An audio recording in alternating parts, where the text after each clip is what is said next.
Uhambo lwamakhilomitha angu-6.7 olunqamula ePitoli lulandela izinyathelo ezibheke enkululekweni ezathathwa uMadiba.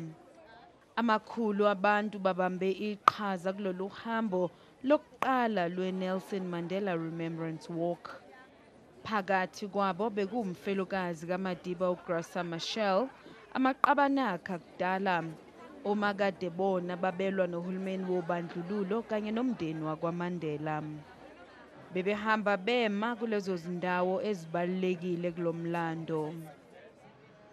Ejele iKhosi Mampuru, abahambi bafundiswe ukuthi lapha ilapho kwakugcinwe khona ababebhekene namacala eRivonia Trial.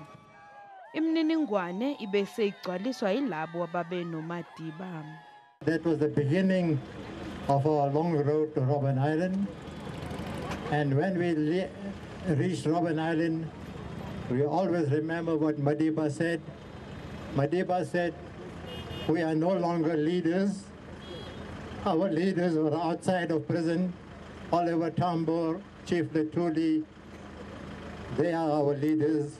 We are ordinary prisoners.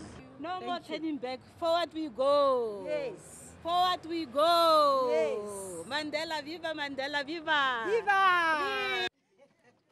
Abebe yingxenye yalolu hambo sebehambile bazivocavoca baliqedele ezindlini zokuphatha eUnion Buildings. Leyo nto ibaleke kakhulu kumNdingundileke ngoba ndilizibulo likaThembekile but qhubeka ngemisebenzi yakhe and kwakuba abantu bakwazi ukusijoyina.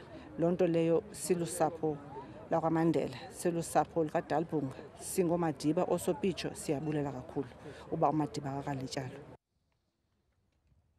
Abahleli balolu hambo bathi inhloso akusiyona nje ukufundisa ngemuva indlela eyayibheke enkululekweni, kodwa ukuthi abantu bathathe izifundo ngezindlela zangaleso sikhathi ukuze babhekane nezingqinamba zanamhlanje.